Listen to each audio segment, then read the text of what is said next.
Israel.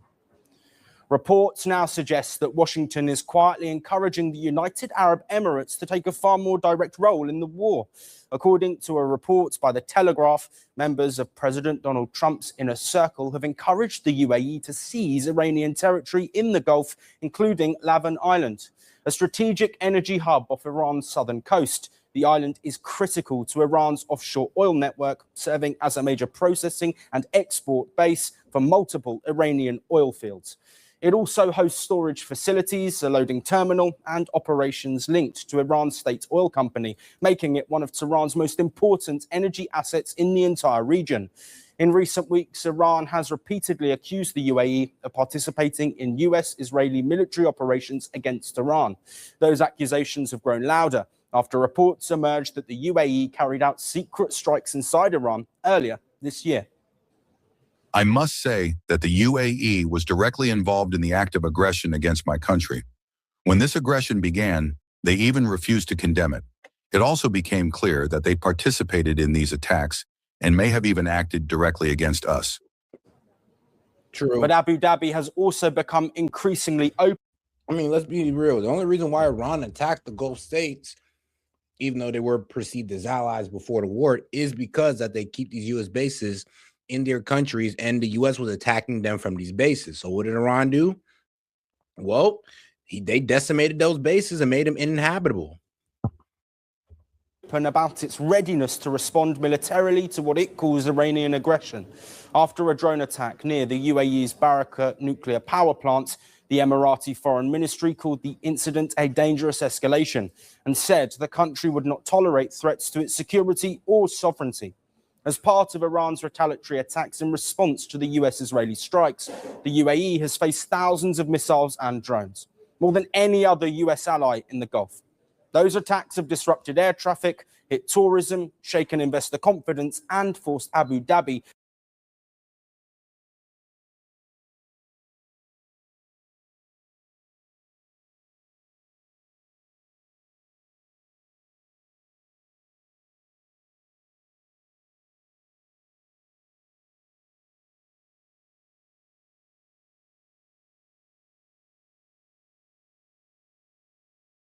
to reassess its security strategy. Analysts now say the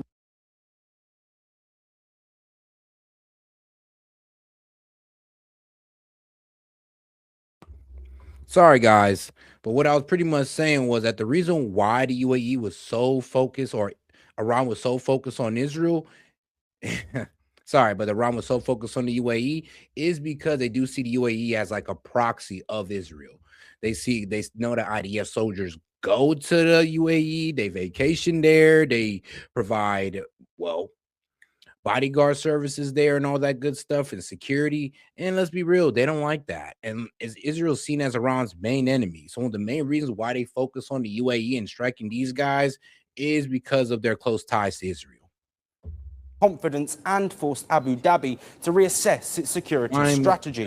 Analysts now say, shout out to my man Kingan, bro. He sent in a press F for 10 joules, and then he sent an Uncle Alert for 400 joules. Appreciate that. 440 joules.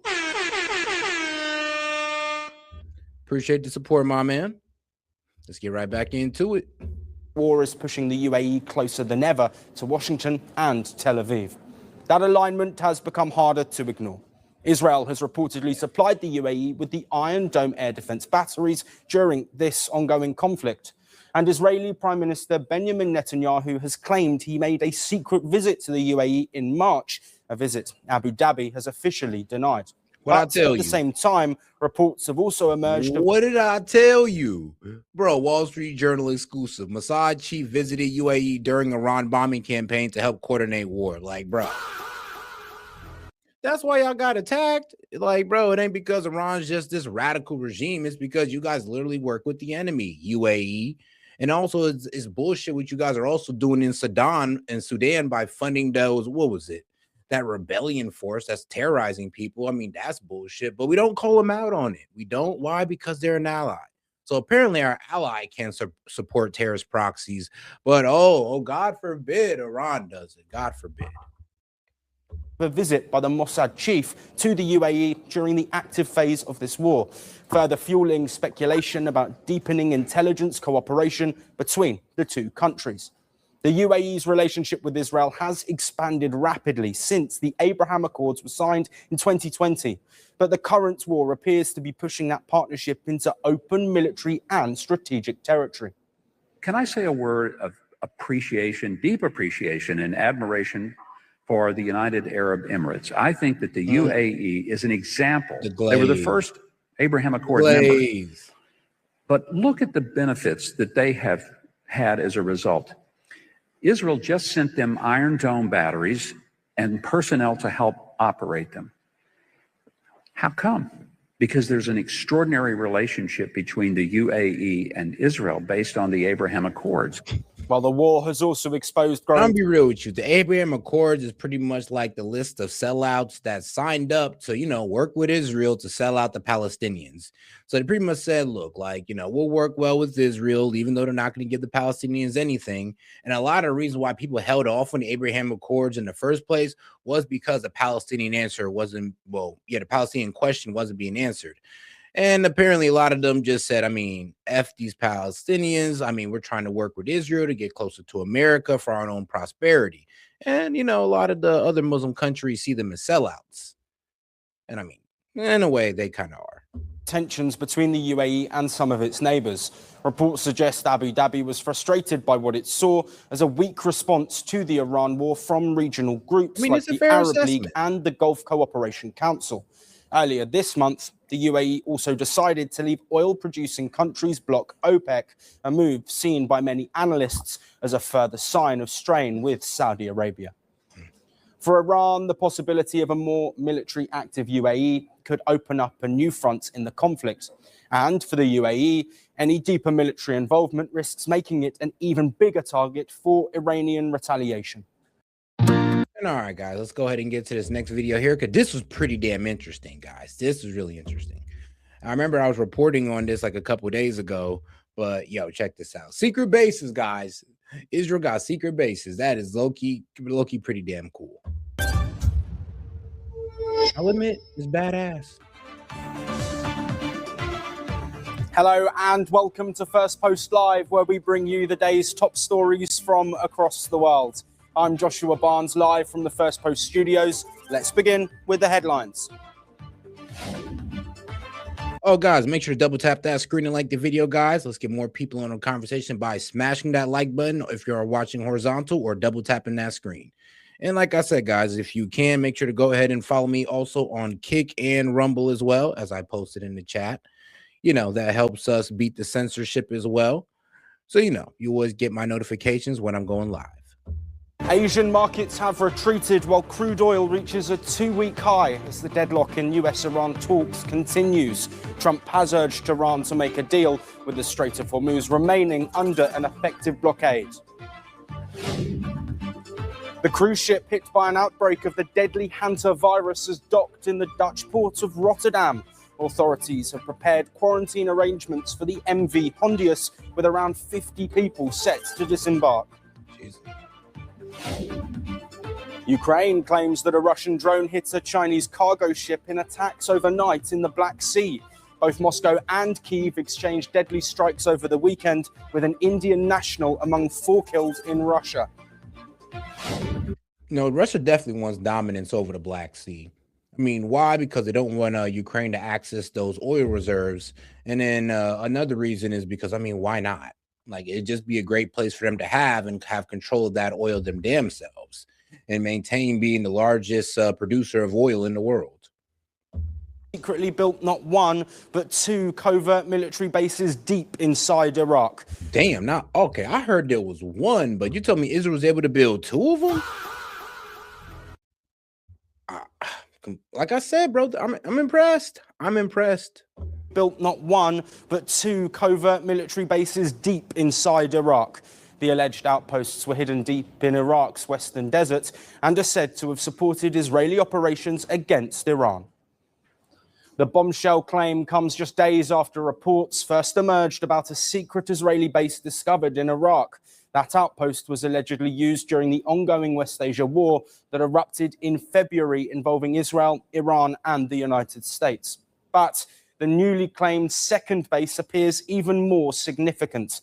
Reports suggest it predates the current conflict and was already active during Operation Rising Lion, the intense 12-day war between Israel and Iran in June 2025.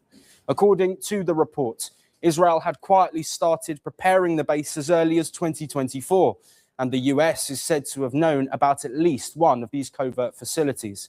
The purpose of the bases was strategic. The outpost reportedly helped Israeli fighter jets cut down flight times while striking targets inside Iran. They also acted as logistical hubs for the Israeli Air Force. Special forces teams, rescue crews, and emergency units were reportedly stationed in case Israeli pilots were shot down behind enemy lines. Yo, and you kind of remember how, one of our, what was it? Because let's go back to the map he was showing here. You can remember that operation that we were doing when we had to rescue that guy that, got shot down behind enemy lines? Yeah, part of that operation was lifting him and getting into Iraq. And I did realize that, isn't that kind of strange how we have this safety point in Iraq? And everybody just treated like it was normal. And now we realize that, no, these are Israeli secret bases that we were using to help rescue this guy and have a good point here and have pretty much a safe point here in Iraq. And they don't even know it. Like, Iraq didn't even know this was going on. Like I said, truly impressive, truly impressive. Israeli fighter jets cut down flight times while striking targets inside Iran.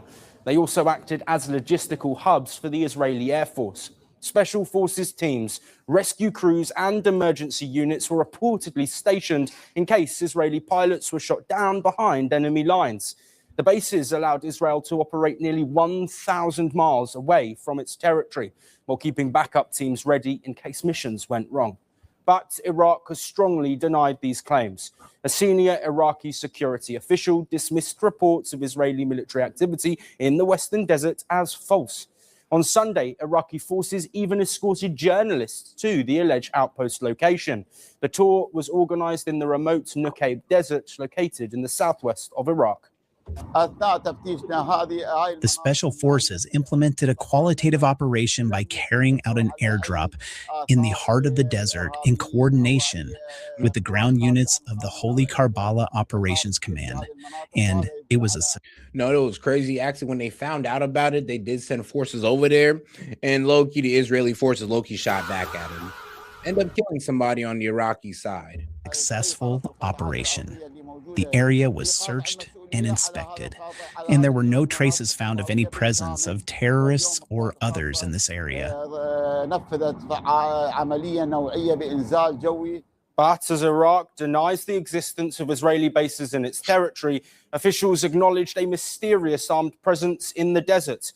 According to Iraqi officials, an unidentified foreign force was discovered in the desert in early March. When Iraqi troops moved to investigate, the patrol quickly came under attack. The foreign force later withdrew. Officials confirmed there had been a small, short-term, unauthorized force operating in the area, but they stopped short of identifying it as Israel. According to the reports, the first outpost was accidentally uncovered on March the 3rd by a shepherd roaming Iraq's western desert. A day later, the shepherd reportedly alerted Iraqi authorities after spotting unusual activity. And here's the thing, they kind of got to deny it because honestly, it's a complete embarrassment as a country that another country is able to build a secret military base on your land without you knowing. I'm sorry, but like if that happened to America, we would be denying it. Honestly, any country in their right mind would be denying that a country was able to build a secret base inside of their country. Why? Because it just opens it up for other people to try to do the same to you. So I mean, I get why the Iraqi general just came out there and said, no, this didn't happen. Don't believe it. Fake news. Why? Because it's a complete embarrassment to the entire country. The moment of soldiers, helicopters flying in and out, and tents clustered around a hidden landing strip. What he allegedly discovered was a closely guarded military secret. And according to the reports, the tip-off may have cost him his life. After receiving the warning, the Iraqi military reportedly sent reconnaissance forces to the area, but the patrol is said to have walked into an ambush. Reports claim Israeli forces launched airstrikes to stop Iraqi troops from reaching the base and exposing the operation. One Iraqi soldier was killed, 2 others were wounded, and 2 military vehicles were destroyed before Iraqi units then pulled back. See, like I said, 1 guy was killed, 2 others were wounded. I didn't know about the 2 wounded, but I did know that there was a fight that did break out when they were trying to, breach the secret base. Following the clash, Iraq filed a complaint at the United Nations. Initially, Baghdad blamed the United States for the attack, but Washington denied any involvement, and Israel has still not publicly confirmed the existence of the alleged bases. Respect. The reports have placed Iraq at the center of a dangerous regional shadow war, marked by secrecy, covert operations, and cross-border missions. One question does remain, though. If these bases stayed hidden for so long, how many more could still be in the shadows? Exactly. And that's why they got to sit there and deny it, because not only does it an embarrassment to the country, but it also begs that question of, how much other bases could be in here that we just don't know about? I mean, it's a scary question that the Iraqi people got to ask themselves, or at least the Iraqi government. But all right, guys, let's get back into it. Iran expects war to resume in 48 hours. Let's get into it with Breaking Point. Good morning, everybody. Happy Monday. Have an amazing. Make sure to double tap that screen and like the video, guys, and subscribe to the channel if you haven't already. But like I said, let's beat this shadow ban by showing engagement by double tapping that screen and, making sure to chat it up in the chat if y'all can. All right, let's keep it going. Good morning, everybody. Happy Monday. Have an amazing show for everybody today. What do we have, Crystal? Indeed, we do. Trump making new threats against Iran. Also, we've got a look at the economic fallout. Time to start hoarding motor oil, apparently, because there's a dire situation developing there. Shortages imminent. Thomas Massey facing the fight of his life, an onslaught. It's now. Yeah, run out and get your oil change. That's what I got to go do real quick myself. But yeah, guys, make sure to go run out and get your oil change, because it looks like there's going to be a shortage on motor oil, and AKA that means it's going to be a little bit more expensive to get your oil change as well. So go ahead and prepare to eat that. The most expensive congressional race in history as the Israel lobby pours cash into that race to try to defeat him. We will preview that. We're also taking a look at new bogus intel that's being laundered on Cuba to try to create a pretext for an invasion.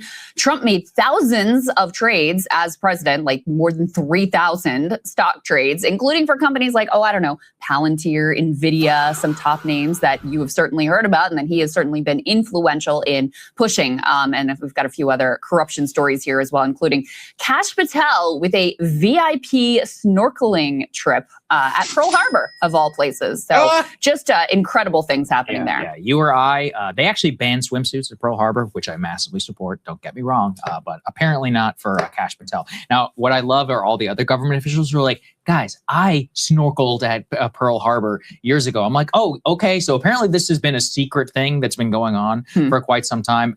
Mr. Kash got literally escorted by Navy SEAL. I'm not sure why these types of things make me so hot, but I think every American should be disgusted by this, irreverence, the display of what they decide to do, not only with our tax dollars, but in which they treat everyone. So there you go.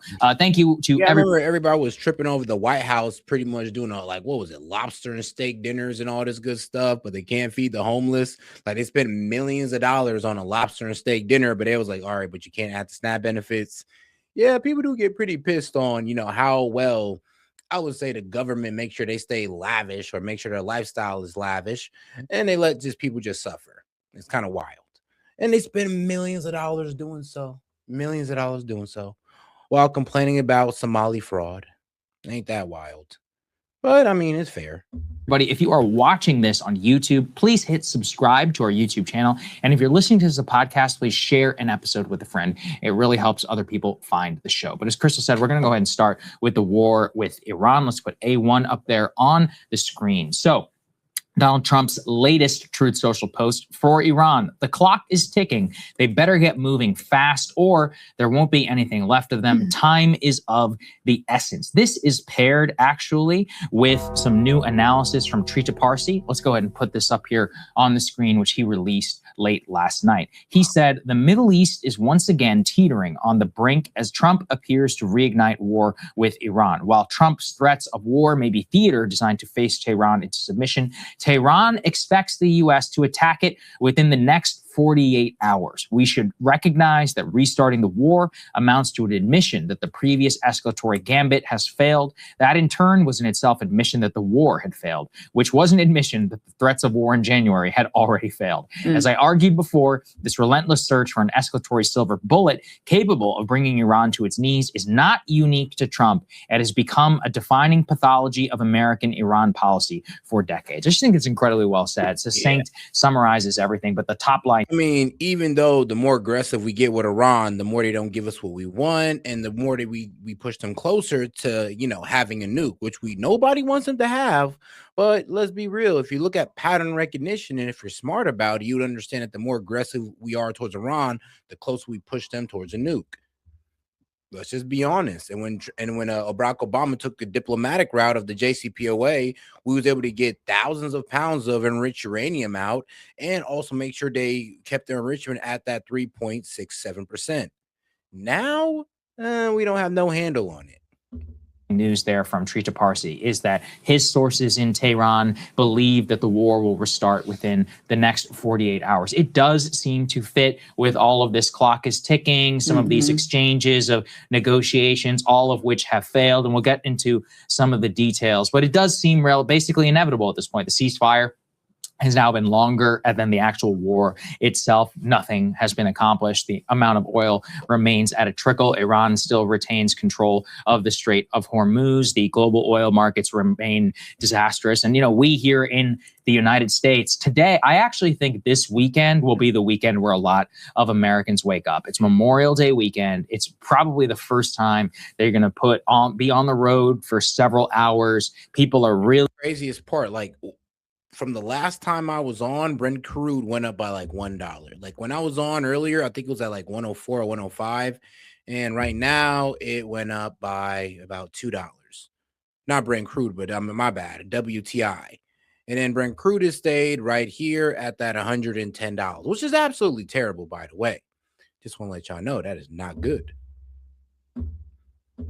Really going to be interacting with those gas prices, probably more so than normal. And then the sticker shock of just, you know, $4.50 a gallon nationally, or if you live in California, well over $6. I think that's going to hit home. And also, as people, I've been seeing already tweets, you know, a lot of viral ones, people who are booking flights for summer travel who are like, oh my God, right? Yeah. They're like, not doing that again anytime soon. So you couple those two things together, I actually think this weekend could be a turning point. I think you could be right about that. And for many millions of Americans, it's really already hit home where, you know, they were already struggling. And now just to fill up a tank of gas, be able to get to work is becoming an impossibility. We're already seeing the way that people at the lower end of the income scale have had to cut back. Of course, the wealthy will be unaffected because to them, the increase in gas prices is really like, you know, it's barely a blip on the radar. And Trump, those are the people that Trump is talking to. And those are the people that Trump is thinking about.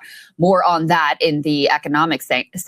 But I fear that you're correct about this because the current situation with the Strait of Hormuz closed really is an unsustainable situation for the U.S. and truly for the globe. That economic noose is only going to continue to tighten.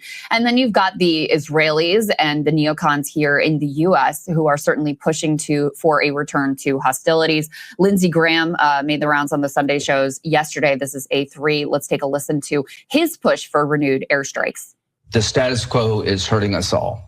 The longer the strait is closed, the more we try to pursue a deal that never happens, the stronger Iran gets. So no, that is a good point. But the problem is, though, like resuming airstrikes can only do so much. And the thing is, if you want to get their nuclear enrichment, we're not going to airstrike them to that.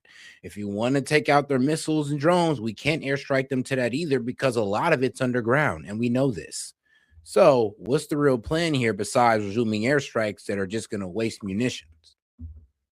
I mean, like I said, the best bet would be boots on the ground, but that'd be catastrophic. My analysis is there's nothing to suggest that the people in charge now are any different in terms of the regime's goal to terrorize the world, destroy Israel, come after us. So what do you do next? You weaken them further. Yeah. Now, what President Trump has done has been amazing militarily. but there's still more targets to be had. And there's things we can do to hurt the energy infrastructure is their soft underbelly. If you go back to the fight, I'd put energy on top of the list. I want to couple that with A7, if we can put this up on the screen, which is that Trump and Bibi had a... But here's the problem. We play with their energy infrastructure. They destroy the Gulf region's energy infrastructure. And that's what I said. Iran will only wait so long during this blockade until they just start attacking our allies in the region to get us to remove the blockade. And at that point, it's just going to be a game of chicken. Are we just going to sit there and keep with the blockade while Iran destroys the energy infrastructure of the UAE, Qatar, and Saudi Arabia?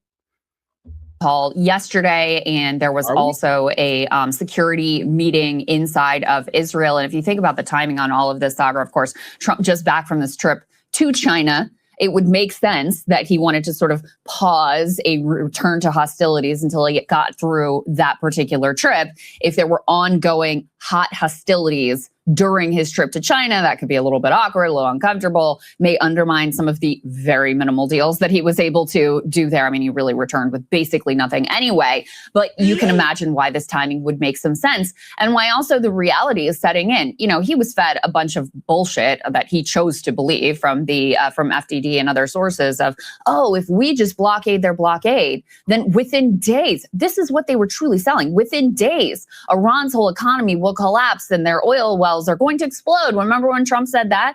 It has to be setting in now. Okay, that plan is not going to work out. Not that Iran isn't suffering and that there isn't economic damage, but they are able to withstand that a lot longer, frankly, than we can because their pain tolerance is much, much higher. So the logic is very likely within the administration to be that was offered by Lindsey Graham, or that Emily and I covered last week was offered by Eric Erickson. He said the only way out is through. Yeah. We can't stay in this position, so we have to just go back. One more bombing campaign. Maybe we have to do that ground invasion. Those are the sorts of things that are being contemplated right now. Look, unfortunately, there's a relative inevitability. I mean, if the clear goal is to make sure we get that enriched uranium, I mean, if we want a regime change, it's going to be boots on the ground.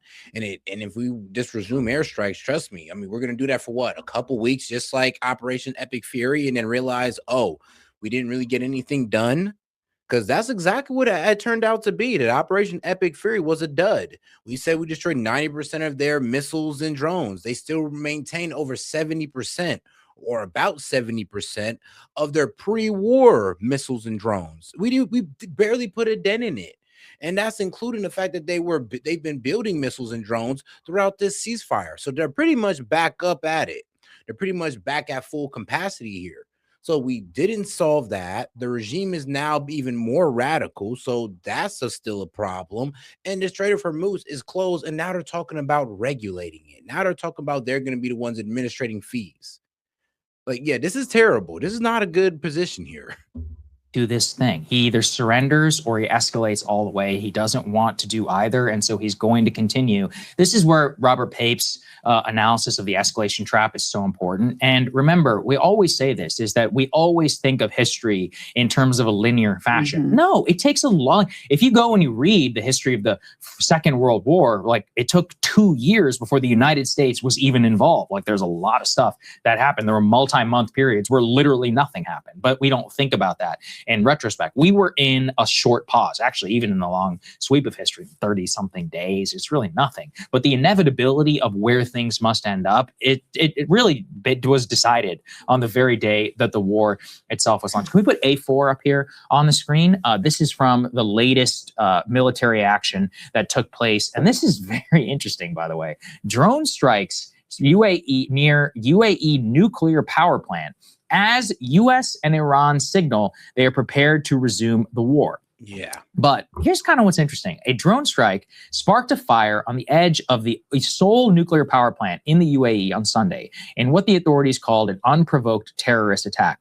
No one was blamed, but it highlighted the risk of renewed war. Now, the UAE had previously said that the strikes came from the West. So you're like, oh, Okay, well, let's take a look at a map. There's a lot of countries to the west of the UAE. Who could they be? And I mean, the crazy thing is it could be a variety of different countries. It could be Saudi Arabia because they're currently in some sort of a dust up. Could be Israel potentially, wanting to like restart the war or to pressure them. It could also, I guess, theoretically, it could be Iran from some sleeper drone, platform or something, or maybe it flew in a different direction. But it just highlights like the 40th order chaos that has come now as a result of the war. Yeah. The UAE has left OPEC. I was just reading yesterday. The effect on the Qatari economy from the war hasn't been nearly as publicized because we've all been focused on gas or on oil. The natural gas holdup of all of that LNG, some 20% of the world's LNG just held up, and then the dramatic reduction in the Ras Laffan gas field. I mean, that is already cascading across the global economy, but they are having to change multi-year projections for their own investments and their economy. Like, this could be an extinction event if it continues for the Qatari economy. Like, you may literally see just like with the First World War, like you may go into a war which you expect to be 70 days, a nice little war, which is what they originally thought it would be. And you may literally watch the destruction of all of these different houses and monarchies.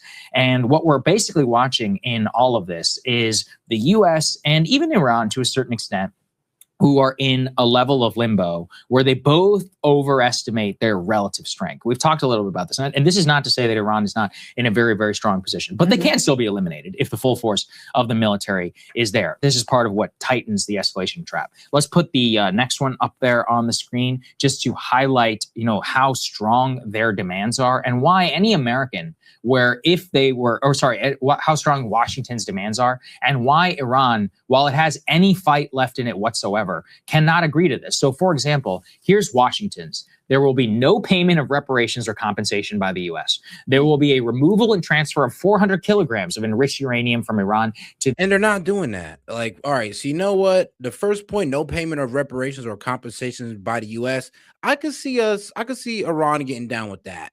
But the removal and transfer of 100 or 400 kilograms of enriched uranium from Iran to the U.S., they're not doing that.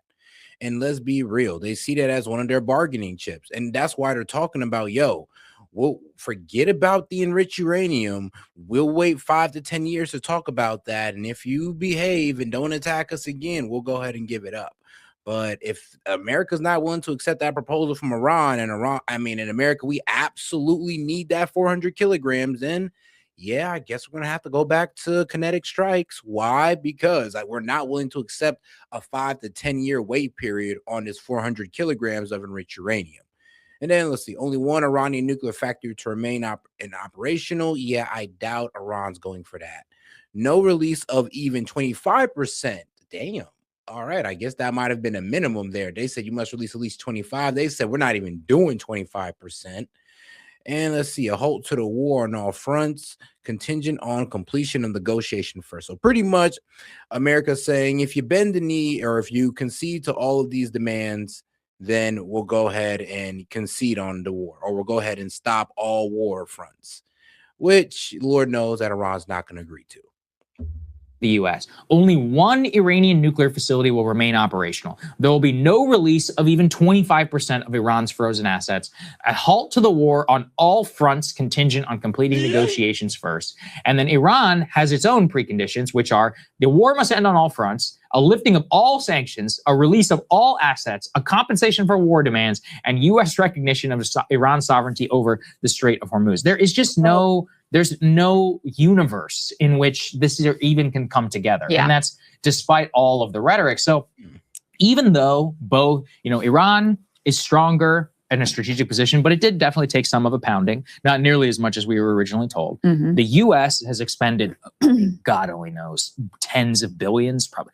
I would say what the real cost of the war is, without even fuel and the amount that we've all paid, probably closer to 60 to 70 billion, even at this point, considering all the carrier strike groups, all the munitions. That doesn't even mention all of the lost, production timeline, etc. But when I see, though, that for them, Trump, because of his image and really of the blow that this has already given to the global empire, everything just seems to be pointing in that direction where they want to restart. Yeah, absolutely. And I think the situation with the UAE and, this drone strike, which the drones came over the UAE's border with Saudi Arabia. That's where they came from. Now Saudi's saying, oh, it wasn't us. Guys, make sure to double tap that screen and like the video, guys. Let's get more people in on the conversation by double tapping that screen. Appreciate the support, or smash that like button, depending on how you're watching. But the UAE already thought that the Saudis were behind some strikes on their infrastructure, particularly at Fujairah. The Saudis think the UAE has been behind some strikes on their territory with regard to their critical oil energy infrastructure.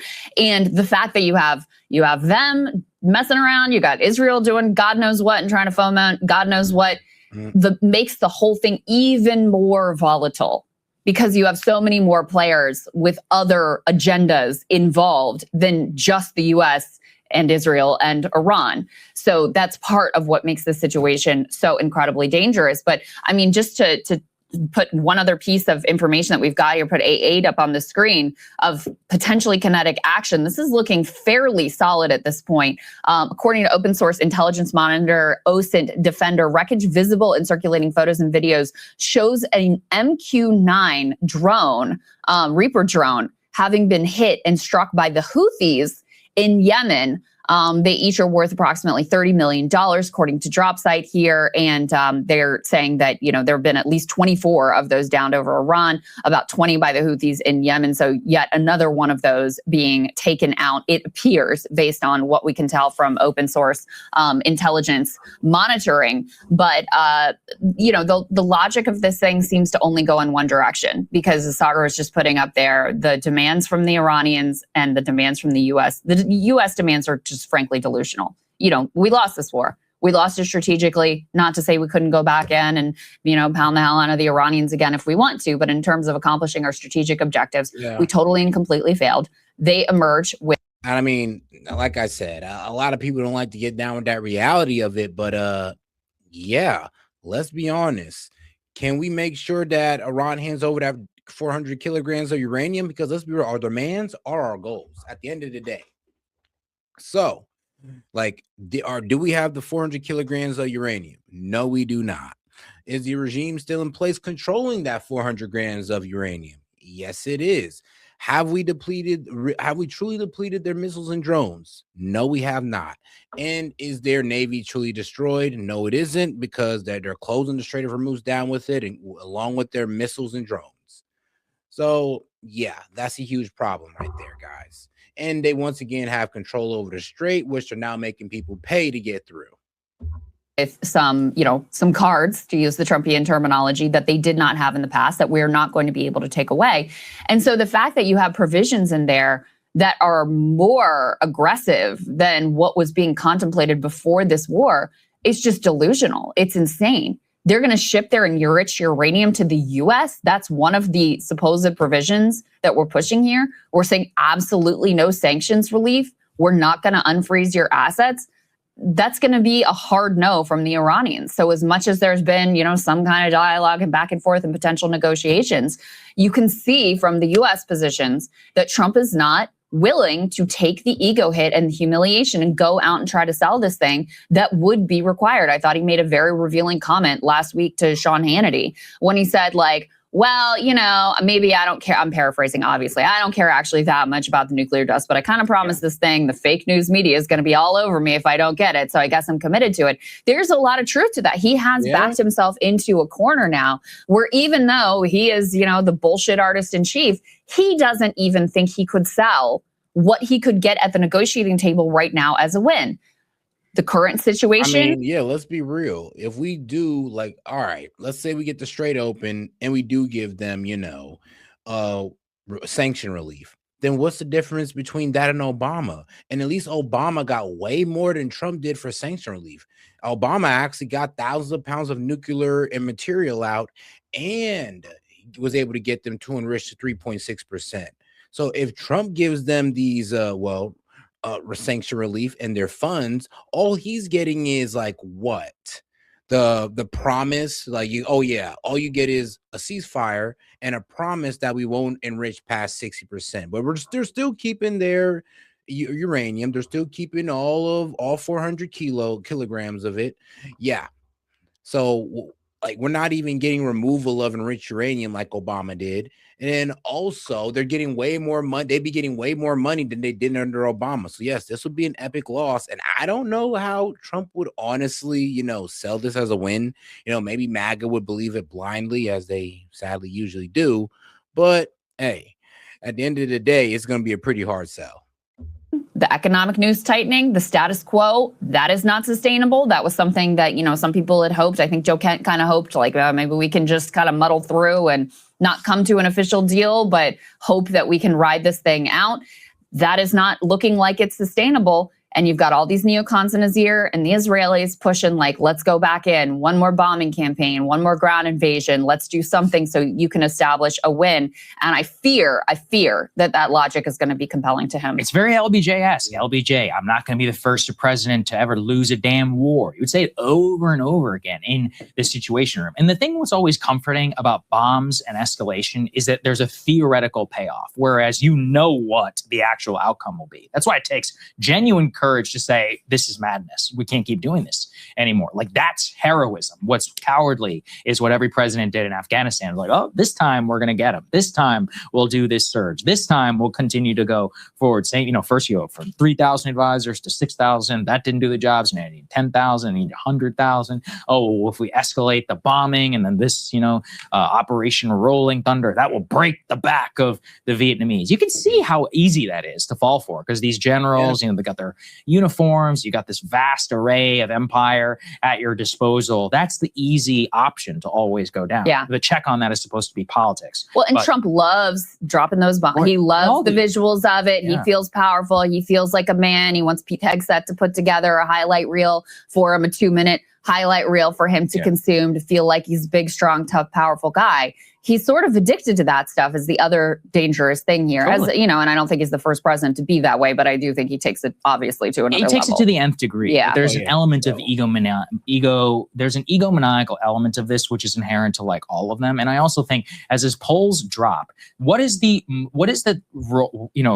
only did his polls drop, do they even have a bill? Like, if the Republicans were going to win the midterms, what are they going to do? They don't even bother telling you. Like, they literally don't even tell you, here's what we're going to do with the presidency and the House and the Senate. There's no it's not even about vision. There's no plan whatsoever. It's basically just like, we will continue to be Trump's slaves, like here in the House. You're like, okay, well, it doesn't seem all that different from right now. And that doesn't seem to be going well. But they have the control of the global empire, which is they have total authority. And now, especially with Congress having given up even its checks on war and peace, I mean, this is as close to a king as you will ever see, right? And let's put A7 up there on the screen. Here is Netanyahu.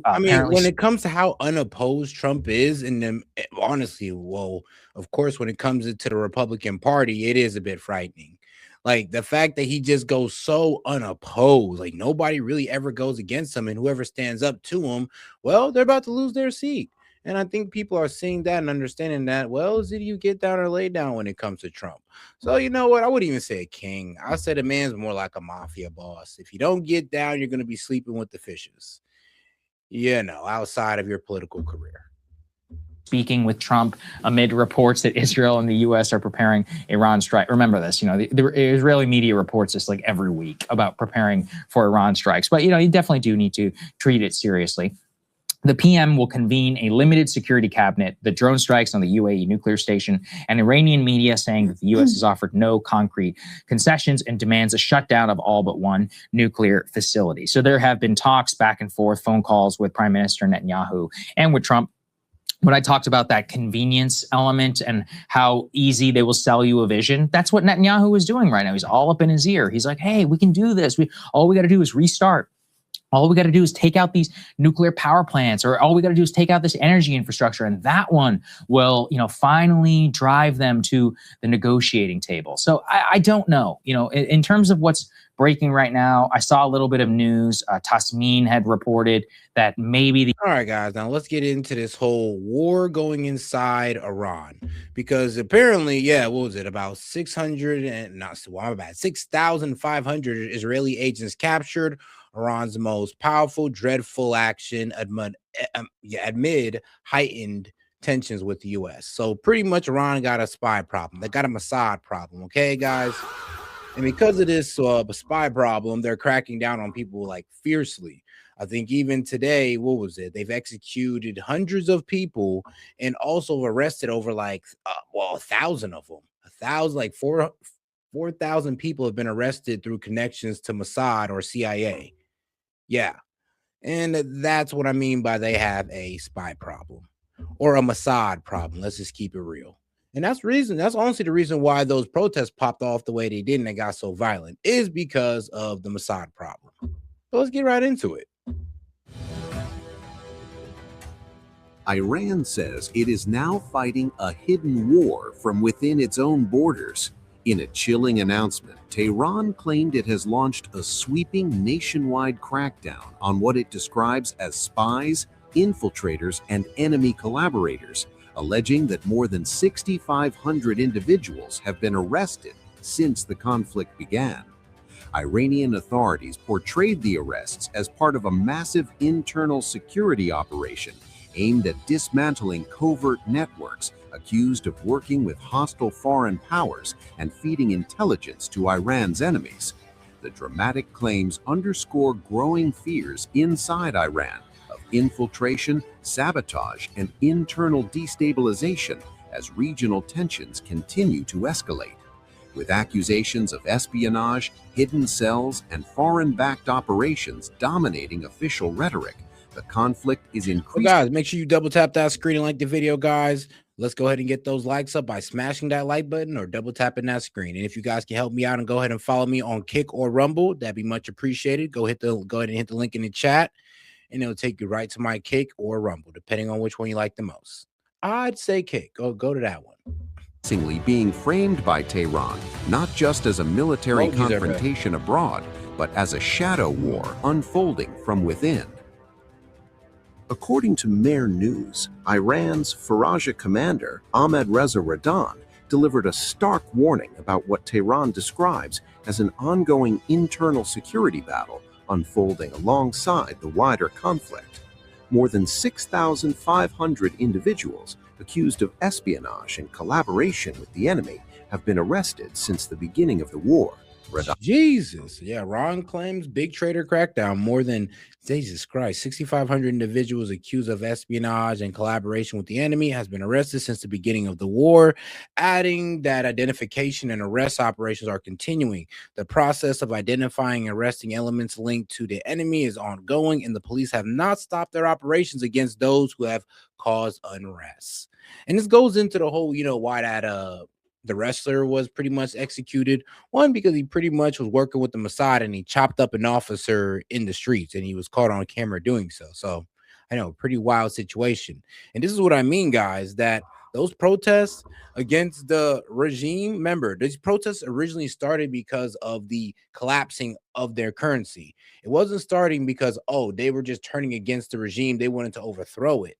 Actually, due to individuals being armed by Mossad and the CIA, it turned into that. And of course, once they started looting, burning down civilian property and infrastructure, and of course, burning down the mosque, that's when things got a bit crazy. And these were done not by really the Iranian people. These were done by the agitators, pretty much the paid protesters who were paid by Mossad and CIA and given weapons to go in there and cause dysfunction and chaos. Said, claiming shout out to my man, shout out to my man Kingin, man. He sent 2 stars for 4 jewels altogether, man. Appreciate the support. That Iranian authorities are continuing sweeping operations to identify and detain suspected operatives and networks.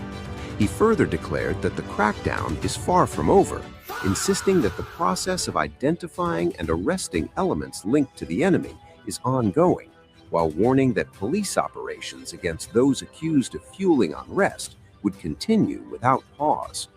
The remarks paint a chilling picture of a country on high alert, where Iran's leadership increasingly portrays the conflict not only as a military confrontation beyond its borders, but as a hidden war against infiltration, sabotage, and internal dissent from within. According to the Mehr News report, the Iranian commander declared that police forces had made a firm pledge to the public that theft and lawlessness would not be tolerated under the shadow of war. The statement appeared